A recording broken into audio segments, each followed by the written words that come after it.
Today on the Inside Scoop, the Florida Gators have come out swinging and have a top 5 class. We're talking Oregon's most important recruit. But first, let's go Buffs. Just because we haven't been talking about Coach Prime on the Inside Scoop doesn't mean he hasn't been working. And I got a little intel. Let's bring on national recruiting analyst Sam Spiegelman. Sam, I got the Buffalo spring game visitor list with me right here, and it is absolutely loaded. Let's take a look. 5-star Dylan Stewart will be there. 5-star Williams Nwaneri. 4-star athlete Aaron Butler. 4-star tight end Jaden Riddell. 4-star defensive lineman Brandon Davis Swain out of Michigan. And also 4-star safety Jordan Johnson Rebel and athlete Boo Carter. An absolutely loaded visitor list, Sam. Let's start at the top with Dylan Stewart, the #1 player in America. The top overall edge will be in Boulder. What do you think the chances are for Deion to land the #1 overall player? Dylan Stewart, Williams Nwaneri, the #1 and 2 players in the On 300 for 2024. And big picture, those are the headliners, but this is multiple On 300 defensive linemen. This is what we expected to see from Deion Sanders. This shows the level of recruits that are heading to Colorado, with obviously Dylan Stewart being the headliner.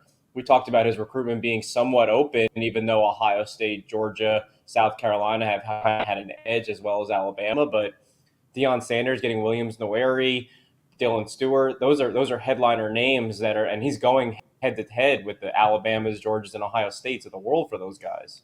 So I'm told right now there's only going to be one official visitor on this list, and that's Aaron Butler. He's the 4-star athlete out of Calabasas, California. UGA leads right now on the recruiting prediction machine, but getting him in for this official visit should be big, huh, Sam? Yeah, this is his second visit in as many months. He was in Colorado last month. Colorado and Oregon are chipping away with one of the best on the West Coast. Georgia leads on the RPM. He's going to take his OV to Georgia. But again, Aaron Butler back on campus twice in as many months. This is a star-studded spring game, and he's the headliner because he's the only official visitor that's going to be in town. Yeah, and even if Deion doesn't land a lot of these guys, I mean, he's disrupting. Getting a player like a 4-star defensive lineman, Brandon Davis Swain, he's out of Michigan, right? This is going to be his second visit to Colorado this calendar year. And you got to wonder if teams like, because this is a Big Ten battle for Brandon Davis Swain. It should be. It's Notre Dame, it's Michigan, it's Purdue, and it's Colorado. And we're seeing this kind of across the board. Also with a player like a Boo Carter, right, out of Chattanooga, Tennessee. Do you think there's a chance? Because if you look at the RPM, Boo Carter looks like he's trending heavily to Tennessee. But why do you give Colorado a chance here with a guy in SEC country? Because of Deion Sanders. He's the reason why Colorado is messing with kids from the Midwest, some of the best in the Midwest like Davis Swain, and why they're in the mix with someone like Boo Carter, who on the RPM, Tennessee is trending. He's also giving consideration to big name schools like Michigan, Ohio State, and Oregon. But Colorado is bound to shake up things. Deion Sanders he's found a niche with these two-way players. Look at Travis Hunter, look at someone like Boo Carter. There's a lot of similarities in their games, and they're going to be featured in Boulder. This spring game is a wide open opportunity for someone like Boo Carter weekend. All right. Speaking of disrupting, these aren't the only players on the visit list. There's some players coming to Boulder that are committed to other programs. Let's take a look at some Colorado flip targets that will be on campus for the spring game. Linebacker Sterling Dixon, committed to Alabama. Linebacker Xavier Atkins, committed to LSU. Offensive tackle Gage Ginther, committed to Tennessee. Wide receiver TJ Abrams, committed to FSU. I mean, hey, look at this. Deion is not messing around. These guys are going to be in Boulder, hearing Deion's pitch, seeing what the Colorado Buffaloes are all about. Let's talk about Sterling Dixon at the top of this list, committed to Alabama, but he's been taking trips. So do you think a guy like a Sterling Dixon is open to maybe what Colorado's selling? Yeah, I think Sterling Dixon and Xavier Atkins both fall into that category of, anything can happen here. These are guys that committed early on to SEC schools, in the state where they live, but have continued to explore other options. Sterling Dixon has been not only at Alabama, but LSU and Auburn in the last few weeks. Xavier Atkins, taking an official visit to Utah, has been at Arkansas and A&M, as well as LSU, where he's committed. So can Deion Sanders, with getting them on campus for the big spring game, change their minds? Certainly they've shown the tendency to be a bit of a wild card in their recruitment. So I think that there is a chance down the road. Yeah, and you look at a player like TJ Abrams, committed to FSU, but you see where he's from. He's from Dunbar High School. That's Fort Myers, Florida. That's where Deion's from.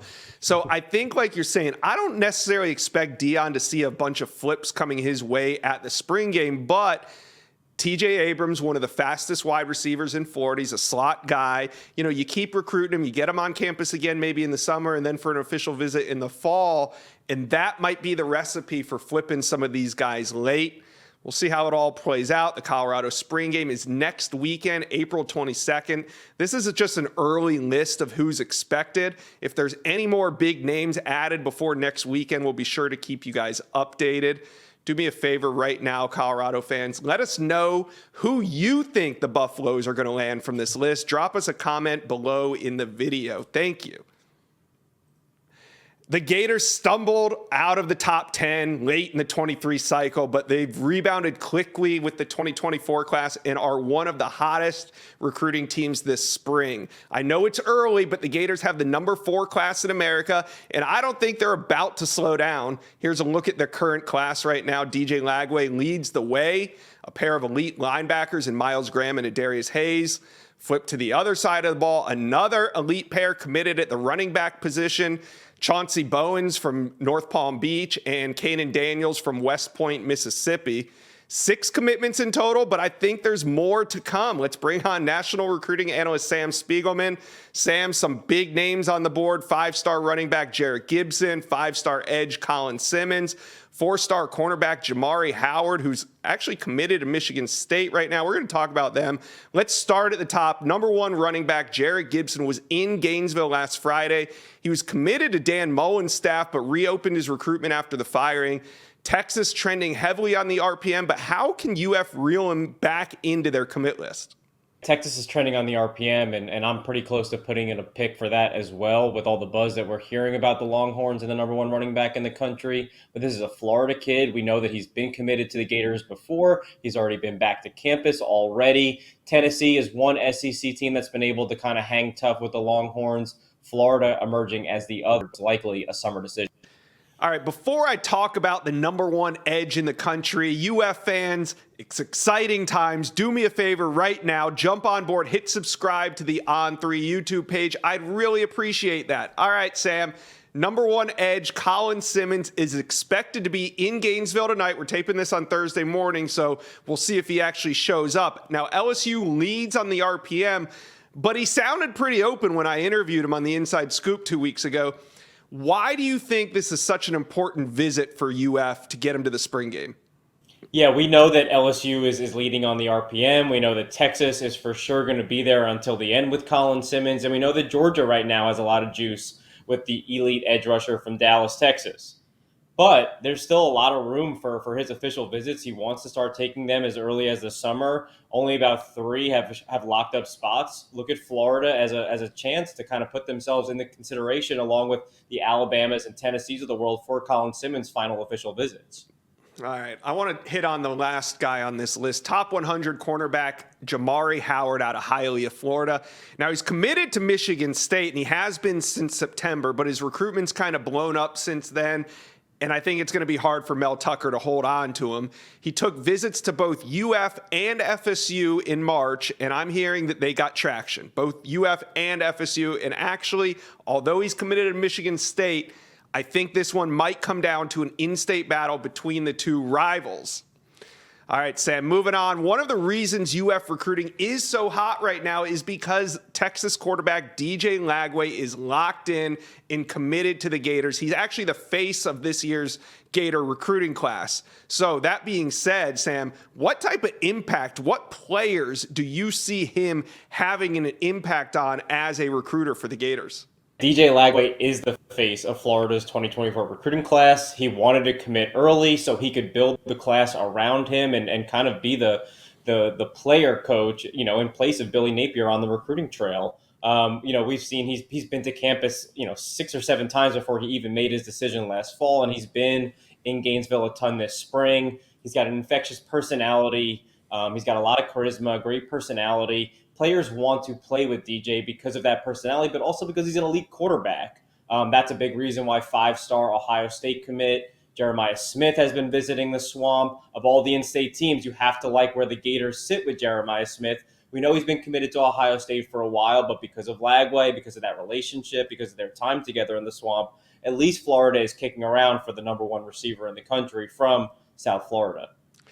DJ Lagway has been an incredible asset for this Gator recruiting staff, and you know it's just going to keep going. The summer months are so important. You got to imagine he's going to be on campus for a lot of those big events, and then into the fall, he'll be the face at the games that all the recruits see, and you know he's going to help out once official visit season starts down the stretch.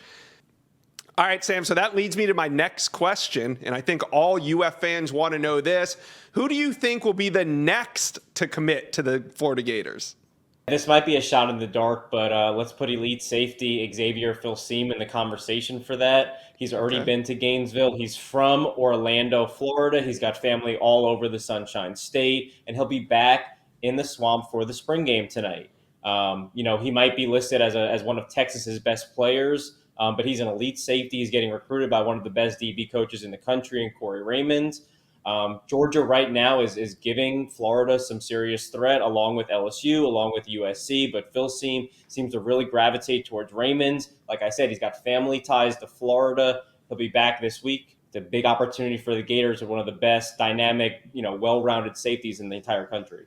Yeah, Corey Raymond about to pull in another stud, doing exactly what we thought he would do when he came over from LSU.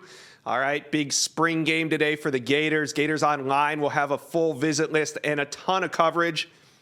Now, what I want you to do now is let us know in the comments section of this video, who is your favorite recruit for the Gators in the 2024 cycle? Let's head to the West Coast to talk Oregon Duck recruiting with insider Justin Hopkins of Scoop Duck. Justin, Oregon currently sits 10th overall in the On3 industry team rankings. Dan Lanning has 7 total commitments, but I have a feeling there's more on the way. Let's take a look at Oregon's most important recruiting targets in 2024. Big man, number 1 offensive tackle in America, Brandon Baker. 4-star edge, Elijah Rushing. Linebackers Dylan Williams and Justin Williams, no relation, and quarterback Luke Moga. So, Justin, let's start at the top with the number 1 offensive tackle in America. He's been to a lot of places, USC, Nebraska, Georgia, Tennessee, FSU. My man's been all over the country. Why do you think the recruiting prediction machine right now heavily favors Oregon at almost 80%?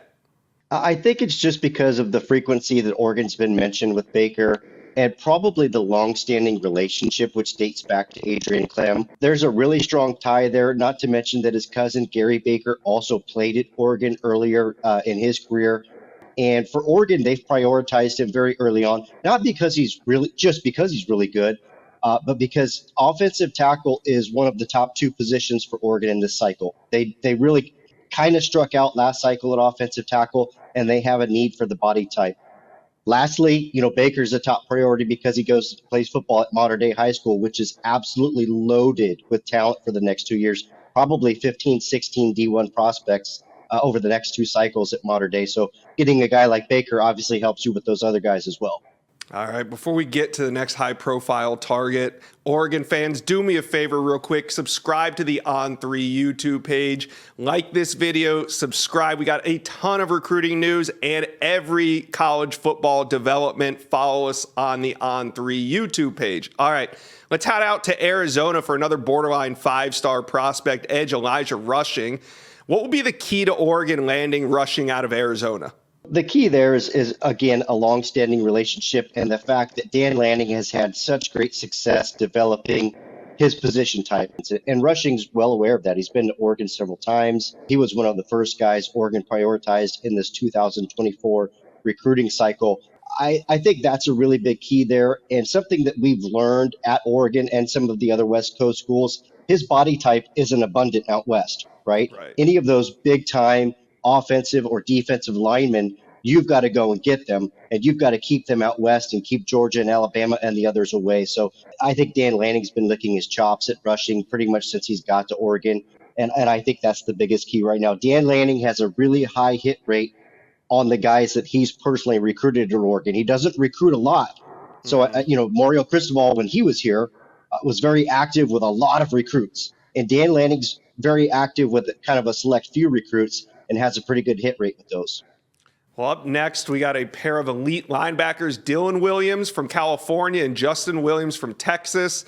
Dylan, the number 106 ranked player overall, while Justin, the number 28 ranked player overall. So two really good players at the linebacker position. Justin, which does Oregon do you think has a better shot at? Which Williams? Dylan Williams makes the most sense, right? Because he's from the LA, Southern Oregon area. That's a guy that, again, Oregon, once he was committed to USC, Oregon didn't let up, committed him really hard the whole way, got him to decommit from USC. Wasn't maybe just Oregon, but that was a big part because he visited Oregon the next week after he did that. He's expected back again later this month for the spring game. Justin Williams is also expected back later this month for the spring game as well. There's the other one. Okay, they struck out pretty badly last cycle at linebacker. There's not a lot of depth there on the roster right now. There's some good players, but not a lot of depth, and they've got to bring in some guys. So both of these, Justin and Dylan Williams are top targets for Oregon. Oregon has done a really, really good job getting into the state of Texas under Dan Lanning. Last cycle, they signed 5 or 6 prospects out of the state of Texas. I know they'd love to do that again. They've got Aaron Flowers who committed on Friday from Texas. So I would give the edge to Dylan Williams, but I still think they have a great shot at Justin Williams as well. All right. Oregon fans are very comfortable with quarterback drama. They went through a lot of it last cycle. Oregon fans made it out on the other side. And here we are circling back around to the position again. Luke Moga announced Tuesday morning that he's going to make his college announcement on April 28th. The On3 industry rankings have him at number 30 overall, but On3 has him a little bit higher as the number 20 quarterback in that group. Where do you think the Ducks stand heading into this late April decision? I think they're in great shape there. Again, somebody that they prioritized early and it kind of blew up in that mid to late January part of the recruiting cycle this year. He fits what Will Stein wants to do. He would prefer to run the ball a little bit more, and he absolutely loves Moga's athleticism. So I think that the way that they've sold the offense to Moga, the way that they've recruited him and kept him a priority. Now, I do think TCU is a legit threat, obviously, with what they did last year in that offense and Sonny Dykes. I think those are probably the big two right now to watch out for. But I do think based on a number of things, geography being one of them, the relationship, all those things, Oregon is in really good shape with Moga at this point. All right. Well, those names that we just talked about are guys that Oregon has a very good shot at. Now, one that they're going to take a big swing at here soon is the number 1 overall player for On3, edge Dylan Stewart. He's visiting Oregon for the spring game. Why do you think the Ducks have a shot here? For number 1, something that I mentioned early on is Dan Lanning, right? He's just been known as a defensive guru. People that are close to him just have been able to kind of glean from him just how great he is at coaching defense and particularly coaching guys like Dylan Stewart. I think a number of things. Oregon does sell one of the best spring games around the country every year. Secondly, the weather's supposed to be really nice this year, and it hasn't been all that great out west. We've had a ton of snow and a ton of rain. The last thing, which I really want to hit home on, though, as far as I'm aware, Oregon, I believe, is the only spring game that weekend. It might be one of 2. So you don't have a lot of competition for other schools for being on prime time, for folks watching you, for battling with recruits, whether they're deciding to go to this school or that school. Oregon has a prime opportunity that weekend to host a lot of recruits, and it's looking like one of the biggest lists I've ever seen at Oregon.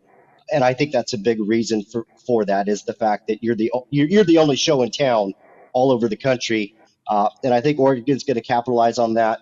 If they're able to get a couple commits that weekend, which they've traditionally done, that might build some more excitement around Stewart while he's there and potentially put the Oregon, in position with him down the stretch, because I don't believe that's a young man that makes an early decision. I think the best thing you can do is hope to put yourself in a position to get him back on campus again for an official visit. Yeah, I think that'll be key. Oregon's going to be able to showcase what they have, not only to Dylan Stewart, but to, like you said, a lot of other recruits. There should be a lot of excitement around that weekend. Justin, before I let you go, we have the number 1 Oregon insider on the show. So I got to ask you, Oregon fans want to know, who is the most important recruit for the Ducks in the 2024 cycle? For me, I think it's Ryan Pelham, 4-star receiver out of California. kind of seems to be working through things a little bit right now. And it's weird for me to say that because Oregon already has two high-profile commits in Jordan Anderson and Tysier Denmark. But I think he's really honed in on Ryan Pelham. And again, that's a young man that's shaping up to be an Oregon-USC battle. I think Oregon and USC are going to go head-to-head for Pelham. And I think that should Oregon be able to land Pelham, it gives them another flex over USC, Lincoln Riley, especially if you're taking an offensive guy with a defensive head coach. I do know that, that's kind of a big flex for Oregon. So I would say Ryan Pelham, just because I think that's going to be one that a lot of folks key on and talk about. All right, Oregon with the top 10 recruiting class right now. We'll see what they can do as we head into the spring game. Justin, thanks for stopping by the Inside Scoop. Thank you for watching. Make sure you smash that subscribe button for me. And remember to check out all the videos on the On3 YouTube page.